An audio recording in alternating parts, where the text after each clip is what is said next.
If I woke up 30 pounds overweight tomorrow and I needed to lose it all by next summer, here's exactly what I'd do. This system helped me drop 50 pounds in 4 months, and since then, hundreds of other men have used it to get in the best shape of their life. I'm going to walk you through the exact system, step by step, the mistakes that keep most men stuck, and the simple rules that guarantee progress every single week. So full screen the video and let's lock in, lads. Before we get into it, you need to understand something important. There are 5 pillars to losing 30 pounds, and every single one of them is non-negotiable. If you miss a pillar, you'll get stuck. If you half-ass a pillar, your progress will stall. And if you just cherry pick the one or two you like the sound of, like most men, you'll waste months going round in circles. But when you put all 5 together, that's when fat loss becomes more predictable than a clock striking 12 twice a day. So let's dive in, starting with the foundation that everything else sits on. Pillar 1, nutrition. Nothing works until you get your deficit right. It's not good enough to think you're eating healthy. You need to know you are, because your body doesn't respond to effort, it responds to math. Anyone can cut out carbs or go keto and lose 10 pounds in a couple of weeks, but most men never keep the fat off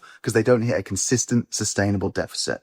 And that's the real goal. Instead, they're guessing calories, eyeballing portion sizes, tracking Monday to Friday and freeballing the weekend, forgetting liquid calories, ignoring oils, sauces, snacks, but then they swear blind, I'm doing everything right. It must be my hormones. No, mate, you're doing some things right, but the maths is wrong. One takeaway can easily wipe out 3 days of good eating, and a heavy weekend, well, that's going to erase an entire week. You see, most men don't actually have a fat loss problem. They have a calorie awareness problem. So here's exactly what I'd do. Firstly, I'd calculate my deficit properly. Now you can do this using the funny looking formula on the screen here, or you can click the top link in the description under this video and use the free calculator I've created that gives you your calories and your macros, your protein, carbs, and fats for free. These aren't cookie cutter numbers. These are numbers that are based on your height, weight, age, and activity level. Then I'd take that number and multiply it by 7. Let me explain, because this is one of the biggest fat loss hacks that nobody talks about. So instead of trying to hit 2,000 calories every single day, for example,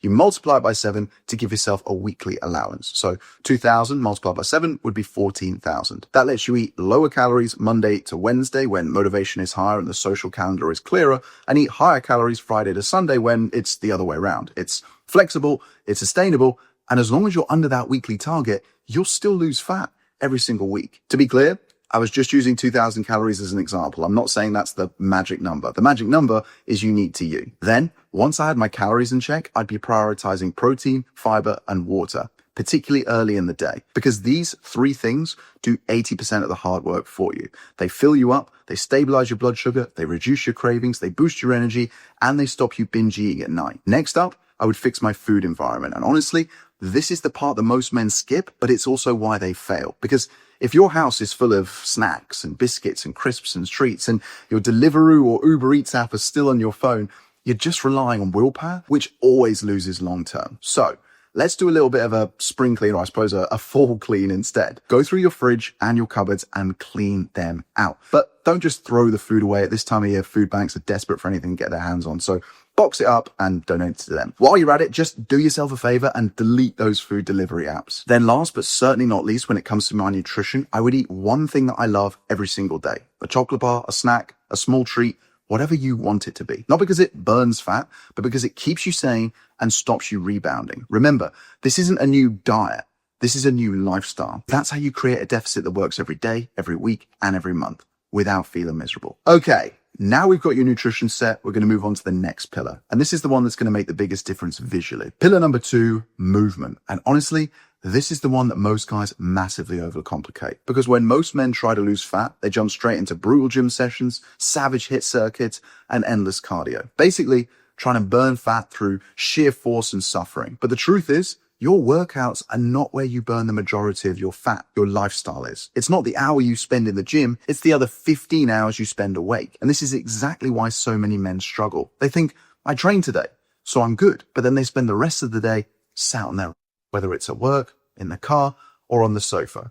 And that is what kills fat loss. Building muscle in the gym obviously makes you look better. But honestly, 3 well-structured 45-minute workouts a week is more than enough for 95% of men, especially if you've already got a job, a mortgage, and kids to worry about. So I wouldn't waste time on ab circuits and random classes. Instead, I'd double down on compound lifts, exercises like squats, leg press, deadlifts, bench press, rows, and pull-ups. Why? Because these are the movements that use the biggest muscles in your body, which means more strength, more muscle, better posture, faster metabolism, better insulin sensitivity, and a body that actually looks good once the fat comes off. By the way, I'm more than happy to do a full breakdown of the exact workouts in another video if you want me to. In fact, I'll tell you what, let's do this. Comment the word workout under this video if you want me to make that one. But losing fat, that happens through something called NEAT, which stands for non-exercise activity thermogenesis, which is just a fancy way of saying the calories you burn doing normal human things like walking and fidgeting and doing the chores and walking up the stairs. And for most men, NEAT burns 2 to 4 times more calories each week than their workouts do. The problem we have,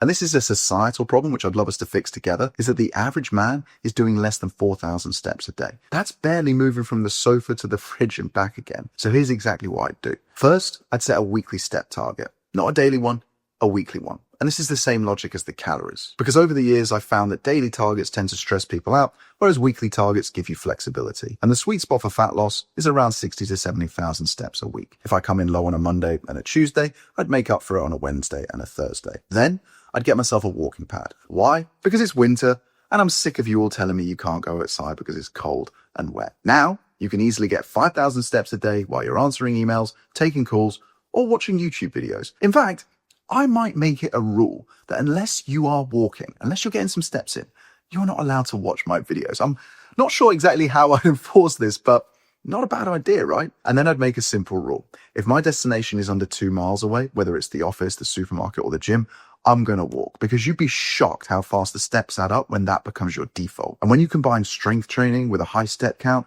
your body becomes a fat burning machine, whether you feel motivated or not. This is the exact point in the process where most of the men I coach see the biggest changes. Because once you've got your nutrition and your movement really dialed in and you're following a structured plan, everything else becomes 10 times easier. So if you want me to build you a personalized training and nutrition plan and you want the accountability while you implement all of this, that's exactly what I do inside my coaching program. And there's a link in the description under this video if you want to check it out. But more about that later. For now, let's move on to the part of the system that quietly ruins your diet more than anything else. And most men never even realize it. Pillar number 3, recovery. This is the difference between fat loss being a war and a walk in the park. Because if your sleep is poor and your stress is high, your body is going to fight you every step of the way. Honestly, it doesn't matter how perfect your diet, your macros are. It doesn't matter how many steps you do, and it doesn't matter how hard you train. If your sleep and your stress are a complete mess, your hormones push fat towards your stomach, your cravings go through the roof, and your discipline completely falls apart. The problem is,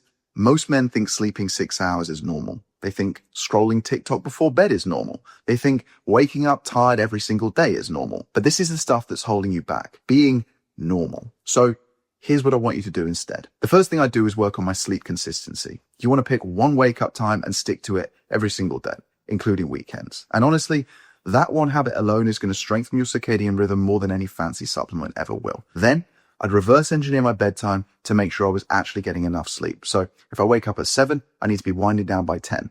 No negotiation. Next, I'd follow something called the 3-2-1 rule, where you stop eating 3 hours before bed, you stop drinking 2 hours before, and you stop scrolling 1 hour before. That rule means you finish digesting your dinner before you go to bed. It stops you waking up to go pee-pee at 3 a.m.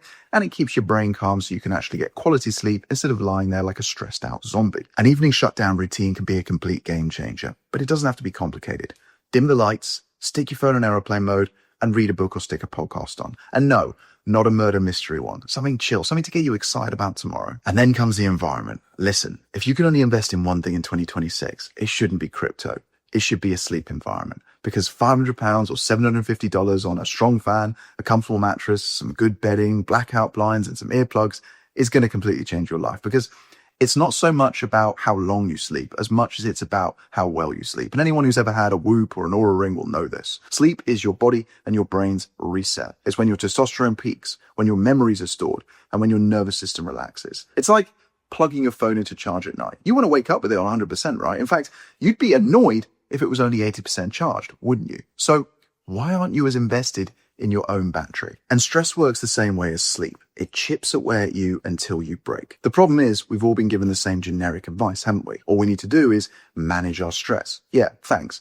That's helpful. What I do instead is build in micro resets throughout the day. 5 minutes outside where you do a loop around the block and a minute of deep breathing. And if you can get some sun in your face, even better. Basically anything that's going to pull my nervous system back into neutral, because your energy is like a currency. Imagine you start every single day with 100 units, but you don't just spend it on workouts. You waste it stressing about stupid things like what Karen said on social media last night, pointless arguments and passive aggressive emails. Who cares? Conserve your energy. You're a man on a mission and you've got bigger fish to fry. And lads, trust me, when you fix these two things, your fat loss accelerates without you having to change anything else. Your hormones stop fighting you every single day and start helping you. You feel less hungry. You make better decisions. Heck, you even look forward to doing the hard things. And that's what really makes the difference when it comes to building momentum. But now, let's talk about the pillar that separates the men who succeed from the men who get stuck repeating the same month on a cycle. Pillar number 4, tracking and data. Most men don't have a clue what's happening with their fat loss. They think they do, they feel like they do, but your feelings will lie to you. Your data won't. And this is exactly why so many guys stay stuck in the same loop for years. They rely on motivation. They rely on what they see in the mirror. They weigh themselves once every 2 weeks on a Sunday evening and have a meltdown because that number went up by a few kilos. Meanwhile, the men who actually lose 30 pounds and keep it off are the ones who treat fat loss like a process, not a guessing game. The reality is your body weight will fluctuate for a million reasons. Salt, carbs, stress, sleep, water, hormones, training, even the weather can change it. Your weight isn't supposed to be stable. It's supposed to bounce around like a yo-yo. The problem is most men freak out the moment the scales go up and immediately self-sabotage themselves. Why am I heavier today? This isn't working. I've ruined everything. What's the point? No, mate. You didn't ruin anything. You just don't have enough data. Think of it like looking at the stock market. If you zoom in, it looks chaotic, right? But if you zoom out and look at the 5-year view, the trend becomes pretty obvious. Fat loss works in the exact same way. So here's what I do instead. The first thing is I'd weigh myself every morning. Before food, after the toilet, same time every day. Not because the daily numbers matter, but because the trend matters.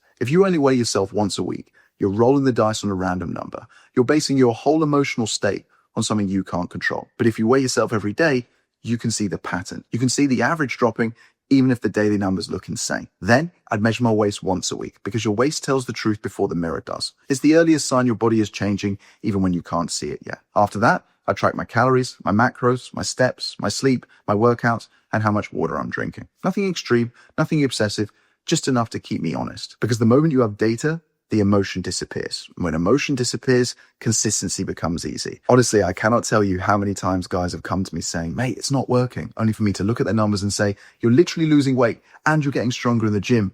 You're just too emotional to see it. And once you have the numbers, you don't need motivation, you don't need willpower, because the numbers will tell you the truth. And now we move on to the final pillar. And this is the one that decides whether you actually keep the 30 pounds off or whether you just gain it all back the moment life gets difficult. Pillar number 5, identity. This is the pillar that nobody talks about, but it's the one that holds everything together. Because fat loss isn't just about what you do, it's about who you become in the process. You can have the perfect calories, the perfect training plan, the perfect sleep routine, and the perfect tracking system on some fancy Excel spreadsheet. But if you still behave like the man who gained the weight in the first place, it's only a matter of time before you rebound. The problem is most men try to lose weight without doing the inner work. Same habits, same routines, same standards, same excuses, same emotional patterns, same belief systems. They think they can diet their way into a new body while still living like the old version of themselves. But that never works because identity drives behavior, behavior drives results, and results reinforce identity. The problem is most men are stuck in what I call their old self. The old self is the one who eats when he's bored, the one who goes to bed scrolling TikTok, the one who binges when he's stressed, the one who says f it every weekend, the one who gives up the moment that life gets busy. But you can't out-diet your old identity. You have to outgrow it. The reason most men lose weight and gain it back isn't because the plan stopped working. It's because their old self was still in the driver's seat. So if I needed to lose 30 pounds, I would start by acting like the man who has already lost them. Not when I feel ready, not when I've built momentum, not when I've seen progress from day one. I'd behave like the man who is taking his health seriously. I'd behave like the man who hits his steps even when he's tired. I'd behave like the man who trains even when he's busy. I'd behave like the man who plans his meals. I'd behave like the man who keeps promises to himself and holds himself to a higher standard. Because when you act like that man long enough, your body has no choice but to follow. And here's the beautiful part. Once your identity shifts, the habits become easy. They stop feeling like a chore. They stop feeling like a punishment. And they simply become who you are and how you live. And trust me, when you start living like the man you want to become, you become him. And that's how you lose 30 pounds and keep it off for the rest of your life. But here's the reality. You can 100% do this by yourself, but most men don't. Not because they're lazy, not because they're stupid, but because they keep getting in their own way. But the fact that you're still watching right now tells me you're serious. Now you just have to decide whether you want to pay with money or with time. And if you want to pay with time, that's completely fine. You can take everything I've just taught you, go implement it, and you will get results eventually. But if you want to shortcut the trial and error, if you want someone to build the plan for you, to hold you accountable, to keep you consistent, and to stop you falling back into the same pattern that got you stuck in the first place, that's exactly what my coaching program is for. And the best part is, I've just relaunched it. It's the fastest and simplest way to guarantee that you're going to lose 30 pounds in 2026, and more importantly, actually keep it off for good. So if you're finally ready to stop winging it and follow a proven system that's already helped hundreds of men to get in the best shape of their life, then click the second link in the description to learn exactly how it works. Or listen, if you're brand new to my channel and want to check out another video before you decide whether the coaching program is right for you, then I recommend you check out this video next, where I break down exactly how to lose 2 pounds of fat every single week using science. Either way, thanks for watching. I'll catch you in the next one.